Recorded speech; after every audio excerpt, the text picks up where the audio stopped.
Hai teman-teman, annyeonghaseyo, bertemu lagi dengan saya Atik Ariesta. Video kali ini kita akan membahas tentang ekuivalensi dengan tabel kebenaran. Sebelum kita berlanjut ke pembahasan ekuivalensi dengan tabel kebenaran, jangan lupa untuk subscribe channel dan like video ini. Untuk memeriksa apakah dua buah proposisi bernilai ekuivalen atau tidak, salah satu caranya adalah dengan menggunakan tabel kebenaran. Pada contoh ini diminta untuk memeriksa apakah proposisi pertama dan proposisi kedua bernilai ekuivalen atau tidak. Untuk memeriksanya menggunakan tabel kebenaran. Karena menggunakan tabel kebenaran, maka langkah pertama yang harus kita lakukan adalah menentukan kolom-kolom yang diperlukan. Yang pertama adalah dari proposisi pertama dan juga proposisi kedua, variabel apa saja yang diperlukan. Jika dilihat, hanya ada dua variabel, yaitu variabel R dan juga variabel S. Selanjutnya, kita lihat dulu pada proposisi pertama.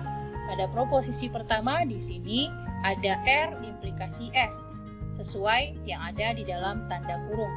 Maka kita pindahkan atau kita isi pada kolom ketiga untuk R implikasi S. Berikutnya adalah S implikasi R, juga yang berada di dalam kurung pada proposisi pertama. Berarti kolom keempat kita isi yaitu S implikasi R. Pada proposisi pertama terdapat simbol konjungsi, yaitu merupakan konjungsi dari R implikasi S dan S implikasi R. Maka kita isi pada kolom yang kelima. Jika proposisi pertama sudah selesai, sudah dimasukkan ke masing-masing kolom, maka kita lihat pada proposisi kedua. Proposisi kedua adalah RB implikasi S, maka kita isi pada kolom yang ke-6. Setelah kolom sudah diisi pada langkah pertama, maka kita masuk ke langkah yang kedua, yaitu menentukan kombinasi variabel. Di sini terdapat dua variabel, yaitu R dan S.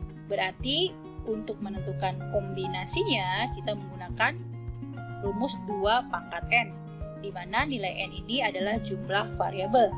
Di sini jumlah variabelnya ada 2, berarti 2 pangkat 2, sehingga menghasilkan nilai 4. Oleh karena itu, jika dilihat di sini sudah ada 4 baris, di mana setiap barisnya mempunyai kombinasi antara true dan false. Setelah kombinasi variabel sudah kita tentukan, maka langkah berikutnya adalah tinggal mengisi kolom-kolom yang diperlukan, yaitu kolom-kolom yang memiliki implikasi, disjungsi, konjungsi, diimplikasi atau negasi. Kita lihat di sini adalah mengisi kolom yang ketiga. Pada kolom ketiga diisi adalah R implikasi S. Untuk mengisi kolom ketiga tinggal dipilih ingin melihat tabel kebenaran implikasi atau pengertian dari implikasi. Di sini kita coba dengan menggunakan tabel kebenaran implikasi. Karena di sini variabelnya adalah R dan S, maka pada tabel ini kita coba ganti. Di sini adalah R, ini adalah variabel S, sehingga nanti hasil akhirnya adalah R implikasi S. Mari kita lihat untuk kolom R implikasi S. Variabelnya adalah R, di sini bernilai true, maka kita lihat pada tabel kebenarannya sebagai acuan. Mana variabel R yang bernilai true? Di sini ada 2. Kemudian berikutnya R implikasi S, berarti kolom S, S-nya bernilai true. Berarti kita lihat pada tabel kebenaran antara 2 variabel R yang bernilai true, mana yang bernilai true, berarti di sini. Sehingga nanti hasilnya adalah true. Oleh karena itu, R implikasi S di sini kita isi dengan true. Kemudian kita coba lihat pada baris yang ketiga sebagai contoh. R implikasi S untuk variabel R-nya adalah false, berarti kita lihat di sini pada tabel kebenarannya sebagai acuan. Untuk R yang false-nya adalah ini. Kemudian untuk S-nya adalah nilainya true. Maka kita lihat dari 2 false ini mana yang bernilai true, adalah yang ini. Pada tabel kebenarannya hasilnya adalah true, berarti tinggal kita tulis pada tabel kebenaran ekuivalen ini untuk R implikasi S adalah true. Silakan lanjutkan untuk mengisi baris yang kedua dan juga baris yang keempat. Setelah mengisi kolom yang ketiga, maka kita lanjutkan mengisi kolom yang keempat. kolom yang keempat adalah S implikasi R. Berarti di sini kita melihat nilai kolom S dan juga kolom R. Untuk mengisi apakah S implikasi R bernilai true atau false, teman-teman dapat memilih melihat dari tabel kebenaran implikasi atau mengingat kembali pengertian dari implikasi. Di sini kita coba melihat dari tabel kebenaran implikasi. Karena variabelnya adalah S implikasi R, maka di sini saya ganti variabel P saya ganti menjadi S, variabel Q saya ganti menjadi R, dan sini nilai implikasinya adalah S implikasi R. Kita lihat baris yang pertama. Di baris pertama ini S implikasi R, nilai S-nya adalah true. Nah, kita lihat di tabel kebenaran ini mana yang nilai S-nya adalah true. Ada dua baris di sini. Kemudian kita lihat untuk yang R-nya. Ternyata ketika S-nya true, di sini R-nya adalah true. Berarti dari tabel kebenaran ini kita lihat di antara dua true ini mana yang nilainya true juga. Ternyata di sini baris pertama pada tabel kebenaran nilainya adalah true. Sehingga nanti pada tabel yang akan kita isi di sini nilainya adalah true. Kita lihat lagi untuk baris yang kedua. Di sini juga sama S implikasi R. Berarti kolom pertama kita lihat di sini adalah false. Berarti pada tabel acuan implikasi kita lihat baris yang false adalah dua ini. Berikutnya untuk variabel R-nya nilainya adalah true. Maka kita periksa dari tabel acuan implikasi dari dua false ini mana yang nilai R-nya adalah true. Di sini baris ketiga. Sehingga hasilnya adalah true. Oleh karena itu, untuk kolomnya S implikasi R di sini baris kedua kita isi dengan true. Kita lihat lagi untuk baris yang ketiga, S implikasi R. Berarti yang pertama kita lihat kolom S di sini nilainya true. Tadi true ada dua untuk S-nya, baris pertama dan baris yang kedua. Kemudian berikutnya nilainya untuk R-nya adalah false. Berarti dari dua ini pada variabel S kita lihat yang nilainya adalah false. Ternyata ini baris yang kedua. Di sini hasilnya adalah false. Nah, sini tinggal dipindahkan saja ke S implikasi R. Berarti untuk baris yang keempat caranya sama seperti baris pertama, kedua, dan yang ketiga. Setelah kita mengisi kolom yang keempat, maka kita lanjutkan untuk mengisi kolom yang kelima. Di kolom yang kelima ini merupakan proposisi pertama, yaitu konjungsi dari R implikasi S dan S implikasi R. Berarti di sini kita melihat kolom yang ketiga, yaitu R implikasi S nilainya apa saja, dan juga melihat kolom yang keempat, yaitu S implikasi R nilainya apa saja. Nah, untuk mengisi kolom yang kelima ini, apakah nilainya true atau false? Sama seperti cara yang lain, karena di sini menggunakan simbolnya adalah konjungsi, berarti yang kita lihat adalah tabel kebenaran konjungsi, atau silakan diingat lagi pengertian dari konjungsi.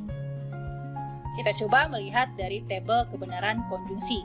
Untuk sini saya ganti variabel P, saya ganti menjadi R implikasi S. Kemudian variabel Q saya ganti menjadi S implikasi R. Berarti di sini saya ganti menjadi R implikasi S konjungsi S implikasi R. Kita lihat. Berarti kita lihat kolom R implikasi S nilainya adalah true. Maka kita lihat pada tabel kebenaran acuannya dari konjungsi yang nilainya true. Di sini pada baris pertama dan baris kedua. Kemudian kita lihat lagi kolom berikutnya adalah S implikasi R nilainya adalah true. Berarti pada tabel kebenaran konjungsi kita lihat dari dua nilai true ini yang nilainya S implikasi R yang nilainya true adalah pada baris pertama, hasilnya adalah true. Sehingga pada kolom kelima baris pertama akan diisi nilainya adalah true. Kita lihat lagi misalkan pada kolom yang ketiga. Untuk R implikasi S-nya adalah nilainya true. Berarti kita lihat acuan pada tabel kebenaran konjungsi. Di sini yang nilai true adalah baris pertama dan baris kedua. Untuk S implikasi R-nya di sini kolomnya nilainya adalah false. Berarti dari dua ini untuk konjungsinya kita lihat S implikasi R-nya kolomnya yang nilainya false. Baris kedua di sini hasilnya adalah false. Oleh karena itu pada tabel kebenaran ekuivalen yang akan kita cari nilainya kita isi dengan false. Silakan lanjutkan untuk mengisi baris kedua dan juga baris yang keempat melihat dari tabel kebenaran konjungsi sebagai acuan. Setelah mengisi kolom yang kelima, maka kita lanjutkan mengisi kolom yang terakhir yaitu kolom yang keenam, RB implikasi S. Caranya sama seperti kolom ketiga, keempat, dan kelima. Karena ini adalah B implikasi, maka teman-teman bisa memilih ingin melihat tabel kebenaran B implikasi atau silakan diingat pengertian dari, maaf ini seharusnya B implikasi.